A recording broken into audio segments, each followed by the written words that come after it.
Space weather. Seeing this in space weather is so important. So just let us really understand why it's important on space weather. So space weather is pretty much the conditions created outside in space due to the sun. We look at space weather because we want to understand these conditions. If you look at the image that you have now, you're going to see SDO image, the Solar Dynamic Observatory. That's where we actually look for the source of space weather, where the solar flares and the coronal mass ejections actually originate from. Well, when we look at SDO, at the images, we also have to look at artificial eclipses, like the one that you're looking at online now. These are actually from the SOHO spacecraft. These are the artificial eclipses that I was talking about, Dwayne.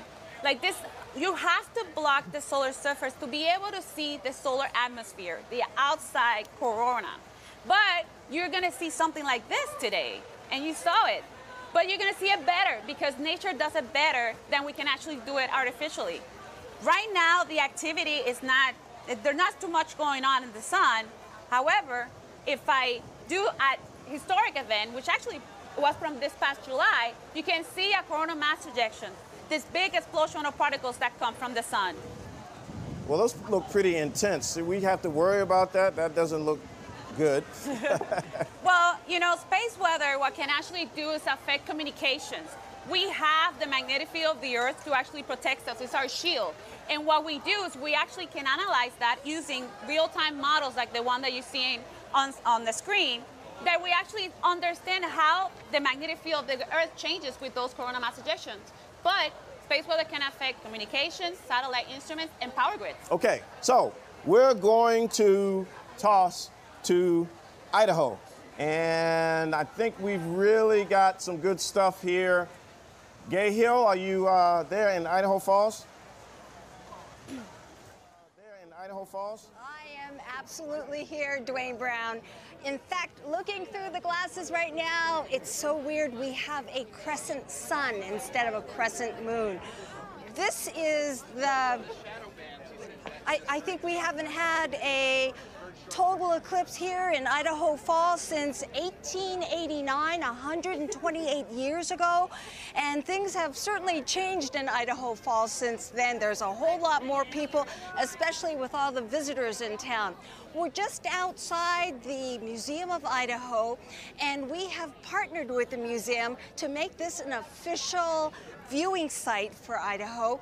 And they right now have an exhibit on space, but we also sent in a team of experts. And for the past 3 days, we've had talks, we've had demonstrations, we've shown them visualizations such as eyes on the solar system, and we've shown them artwork. But really, the order of the day is the eclipse, and NASA has that covered too. They have sent an army of volunteers. We call them Solar System Ambassadors. They are all along the Path of Totality, and they're volunteers. These are people just telling people what they're seeing and helping them understand. We have one here, right here. His name is Richard Stember. Hey, Richard. He has been manning this mobile observatory, and that is what is providing our solar telescope shot right now. Now, we asked him, what's it like being a solar system ambassador?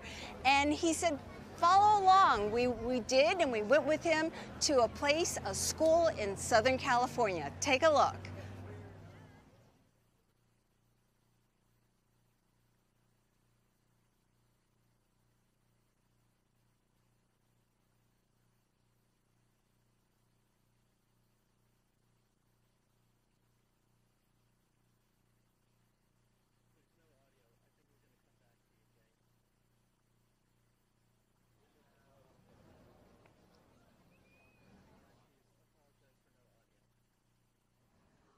We apologize, there is no audio on that video, but it talks about the Solar System Ambassadors. There are about 720 in the United States.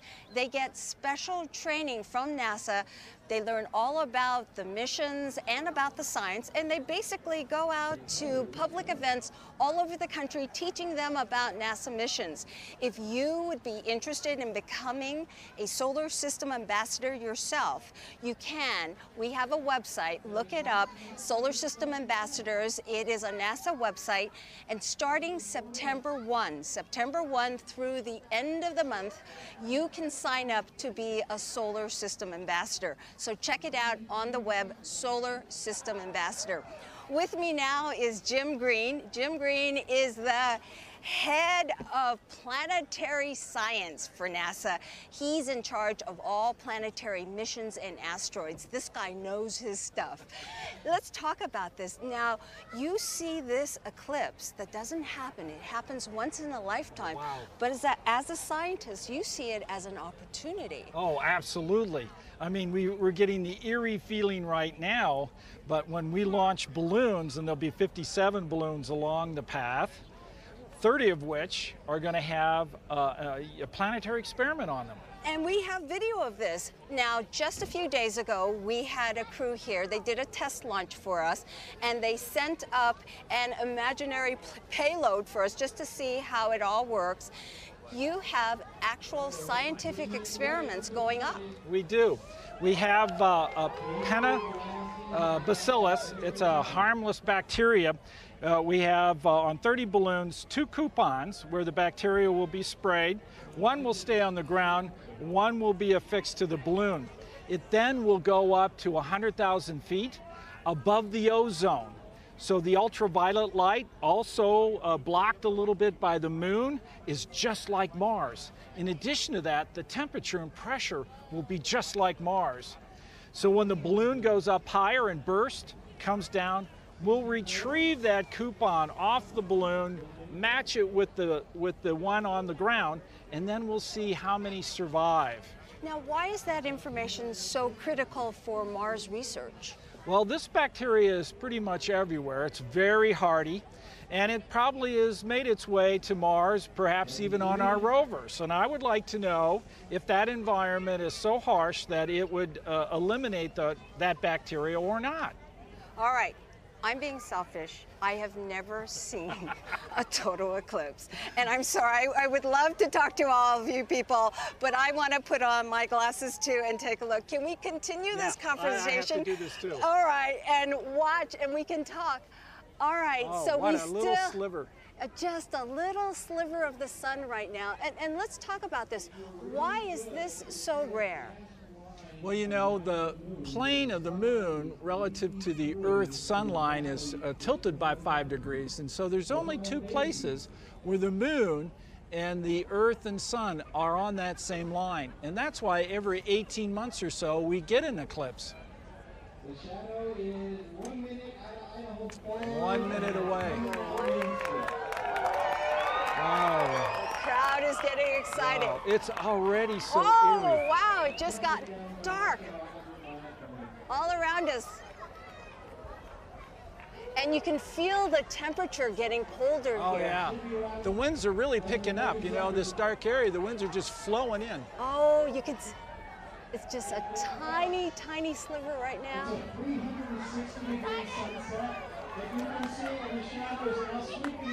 It's all closing up. There it goes. It's going. Getting smaller.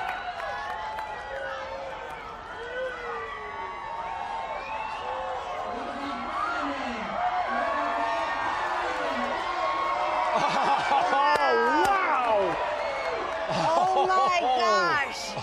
Oh, look at the ray structure. You can't get that on film.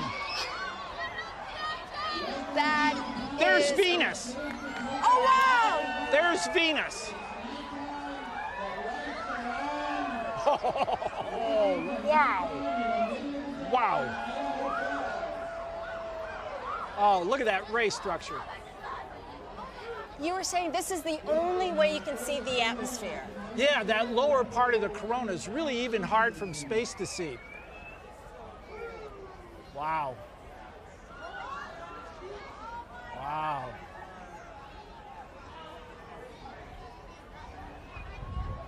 I got to spend a second looking around at the crowd. Oh my goodness. Yeah, wow.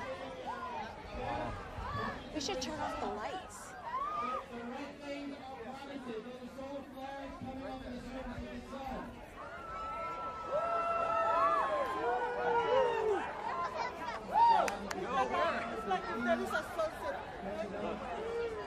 All right, you can get ready to put them back on here soon. Okay. Pretty quick. Have you noticed, Jim? The street lights are all on around The us. street lights turned on, We of course. confused the street lights. Of course. Who would have thought that? We didn't plan that one. All right, we should get ready for our glasses again. Get ready with your glasses. Okay, there it goes.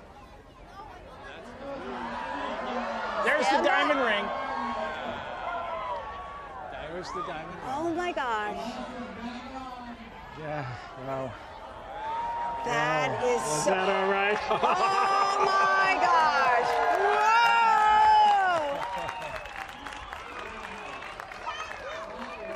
Whoa! Oh, that's brilliant.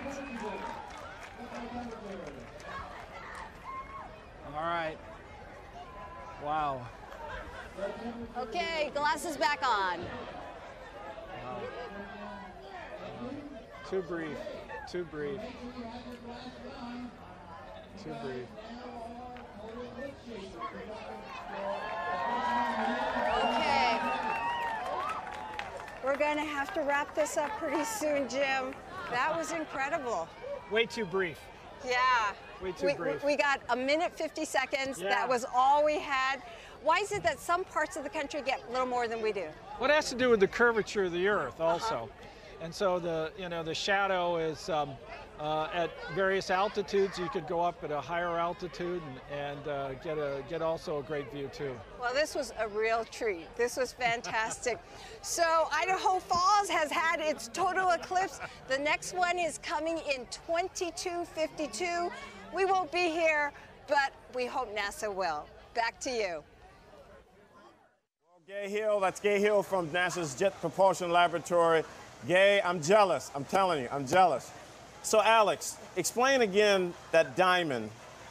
Well, so the last bit of sunlight, when you see it at the very beginning, is when the last bit of the sun, the crescent, shrinks down to a little tiny bit. And at the same time, you can see a ring of the corona around it, so that makes the ring, and then that bright bit of crescent gives you the diamond.